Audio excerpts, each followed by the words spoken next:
আমার নবী ডাকতে বলে আজরাইল রে, ও আজরাইল, কত মাসুম মাসুম বাচ্চাগুলো মায়ের কোল থেকে নিয়ে যাও, কত সন্তান নিয়ে যাও, কত বালক মায়ের দুধ খায়, তারে তুমি নিয়ে যাও, তোমার দিলে কি মায়া লাগে না? কত মায়ের সন্তানের সামনে থেকে মাকে তুমি নিয়ে যাও, তোমার কি মায়া লাগে না? আজরাইল বলে হুজুর, জীবনে আমি 2টা বার কেঁদেছিলাম। কয়টা বার? জীবনে আমি 2টা বার কেঁদেছিলাম নবী গো। আমার নবী বলে আজরাইল 2টা বার কখন কাঁদলি একটু বল। বলে 1টা বার নবী গো, সমুদ্রের মধ্যে একটা বালক দুনিয়ার মধ্যে জন্মগ্রহণ করে নবী গো, ওই বালকের মায়ের জানটা কবজ করতে যাইয়া ওই সাগরের মাঝখানে ওই লঞ্চের সব নাবিক এবং সমস্ত প্যাসেঞ্জারকে আমি জানটা বাইর করলাম। সর্বশেষে থাকলো এক গর্ভধারিণী মা। তখন এই সঙ্গে সঙ্গে ডেলিভারি হয়। ডেলিভারি হওয়ার পর ওই বাচ্চাটা একটা তক্তার উপরে, আল্লাহ গো কুদরতে, আল্লাহর কুদরতে আমি তক্তার উপরে রেখে দিয়েছিলাম। সেদিন তার মার জানটা বাইর করেছিলাম। সেদিন আমি কেঁদেছিলাম, সহ্য করতে পারি না রে। আমি আজরাইলের চোখে পানি আসছে ওইটা দিন, কারণ ওই দৃশ্য আমি সহ্য করতে পারি নাই। কারণ এই নাবিক নাই বেঁচে, কোন যাত্রী নাই বেঁচে, এই শিশু বাচ্চাটা বাঁচায় রাখতে বললো আমার আল্লাহ, বাকিগুলো সবাইকে মেরে ফেললাম। সেদিন আমি আজরাইলের চোখের পানি দরদর করে পড়েছিল। জোরে জোরে চিল্লায়া বলা যাবে না আল্লাহু আকবার। মায়ের নবী ডাকতে বলে আজরাইল, আর কোনদিন কেটেছিল বলতে পারবানি? বলে হুজুর, আর একটা দিন চোখের পানি আমি ধরে রাখতে পারি নাই। সাদ্দাত জান্নাত বানাইল এই জগতের মধ্যে। এই সাদ্দাত বাদশা যখন জান্নাত বানাইল, ও মুসলমান শুনে নাও, বনি ইসরাইল গোত্রের হুদ আলাইহিস সালামের কাছে শুনিয়া শুনিয়া জান্নাতের মধ্যে বিবরণ গুলো কেমন, জান্নাতের মধ্যে কেমন সুস্বাদু খাবার, কেমন ইট পাটকেল কেমনে বানাইলো, কেমনে দরজা, কেমনে জানলা দরজা, এই কথাগুলো শুনে শুনে যখন হুদ আলাইহিস সালামের কাছ থেকে শুনে সাদ্দাত জান্নাত বানাইলো, এই জান্নাত বানাইয়া আফসোস করে যখন জান্নাতের মধ্যে ঢুকবে, আমার আল্লাহ হুকুম দিল আজরাইলের জান্নাতের মধ্যে যেন ঢুকতে না পারে। তখন আমি সামনে হাজির হয়ে গেলাম। ওই সাদ্দাত বাদশা আমার অনুনয় বিনয় করে কেঁদে কেঁদে বলেছিল,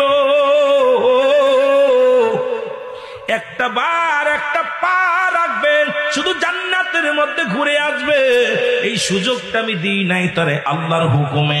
ওদিন আমার চোখের পানি পড়েছিল। আমার নবী কয় আজরাইল, তুমি জানো নি এই দুটি লোকই একটা লোক, ওই যাকে আল্লাহ পাক সমুদ্রের মধ্যে থেকে বাঁচাইলো, মার পেট থেকে পরাপর সময় যেদিন মারা গেল, ওই সাদ্দাতকে দুনিয়ার মধ্যে আল্লাহ পাক তারে বাঁচাইলো, রক্ষা করলো। ওখান থেকে বাঁচতে বাঁচতে জঙ্গলের মধ্যে গেল।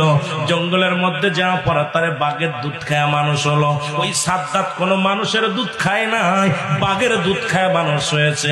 জঙ্গলের মধ্যে বাঘের দুধ খাইয়া বড় হইয়া সে নিজেই তো বাজার কি হলো, এই দেশের প্রেসিডেন্ট হলো, বাদশা হলো। এরপরে সে আল্লাহর হুকুম মানতে পারে না, আল্লাহর জান্নাত কবর ত্যাগ করে নিজেই জান্নাত বানাইলো। ওই নাফরমান আল্লাহ এত সহযোগিতা করার পর কিন্তু নাফরমানি করে দুনিয়া থেকে বিদায় নিয়ে গেল। জোরে জোরে চিল্লায়া বলা যাবে না আল্লাহু আকবার। আমার বন্ধুগণ গভীর মনোযোগ। এই মারা যাওয়ার পর যখন তার কবরে দেয়া হয়, অনেক লম্বা ইতিহাস, সময় পাবো না। দাদু ভাইয়েরা দিলের কান্ডা লাগা শুনে নেন। 1 নাম্বার বিপদ হলো মরণ, 2 নাম্বার বিপদ হলো কবর। এই কবর বলতে আমরা বোঝাই বাড়ির আশেপাশে 3.5 হাত গর্ত, সেখানে দিলে ওই বাড়ির আশেপাশে 3.5 হাত গর্ত করিয়া মানুষগুলো দাফন করা হয়। এটাকে মনে করেছেন কবর? না রে বাজান না। কবর বলতে বোঝায় মানুষের মৃত্যুর পর থেকে শুরু করে কিয়ামত পর্যন্ত জগৎটাকে বলা হয় কবরের জগৎ। জোরে বলো মারহাবা। আমার ভাইয়েরা, কবরে যখন শোয়া দিবেন, অনেক লম্বা ইতিহাস আগেই বলতে পারবো না। কবরে শোয়ানোর সঙ্গে একজন ফেরেশতা আসবে, নাম জানা আসেনি? নাম কি? নুমান ফেরেশতা আসবে, জোরে বলো মারহাবা। কি ফেরেশতা? নুমান ফেরেশতা আসবে। আমরা জানি কবরে শোয়া দিলে মুনকার নেকির আসে, কেরামন কাতিবিন যা লিখে রাখছে এটা দেখার জন্য আসে। বাবা আজরাইল আলাইহিস সালাম যখন জানটা নিয়ে যায়, কবরের মধ্যে শোয়ানোর সঙ্গে সঙ্গে নুমান ফেরেশতা আসে, দুই হাতে থাকে দুইটা কাগজ। এই কাগজ নিয়ে কবরের ভিতরে হাজির হয়ে যায়, বলে বান্দা ওঠো, তোমার বান্দা ওঠো, তোমাকে আজরাইল আলাইহিস সালাম জানটা নিয়ে গেছে, আমি তোমার রূহটা পৌঁছাই দিয়ে গেলাম, কিয়ামত পর্যন্ত আর তোমার মরণ হবে না। এই রূহটার সঙ্গে হিসাব আর নিকাশ হবে, একবার জান্নাত নাই জাহান্নামে দেয়া হবে। বান্দা তুমি ওঠো, সঙ্গে সঙ্গে উঠায়া রূহটা আপনার কাছে পৌঁছায়া দিবে, খাঁচার কাছে পৌঁছায়া দিবে। দরদি বান্দিরা, দিলের কান্ডা লাগা শুনে নাও। এবার নুমান ফেরেশতা কাগজটা হাতের মধ্যে দিয়ে বল, বান্দা এটা তুমি দেখো। উনি দেখবে 60 বছরের জিন্দেগি, 80 বছরের জিন্দেগি, 50 বছরের জিন্দেগি। আপনি কত রাকাত নামাজ পড়েছেন, কতটা মিথ্যা কথা, কতটা ভালো কথা করেছেন, কয়টা কোরআন হাদিস শুনেছেন, কত জায়গা কালেমা পড়েছেন, কত জায়গা জিকির করেছেন, কত জায়গা দান খয়রাত করেছেন, সবকিছু এই কাগজটার মধ্যে।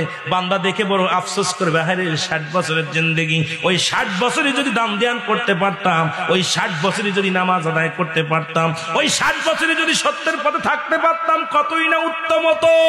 তবু আনন্দ লাগবে। আল্লাহ, এ মুসলমান শুনে নাও, ওই প্রশ্নপত্র লিখতে যান যখন পরীক্ষার খাতায়, ওই প্রশ্নটা একবার দুইবার পড়া থাকলে বড় আফসোস করে হারে, এখন লিখতে পারতাম যদি আর একবার পড়তাম। কথা কয় না, কথা কয় না। আর একবার যদি পড়া থাকতো লিখতে পারতাম, আর একবার পড়তে পারি নাই। আহারে পড়তেছিলাম ঠিকই, কিন্তু বুঝতে পারি নাই। এবার কাগজ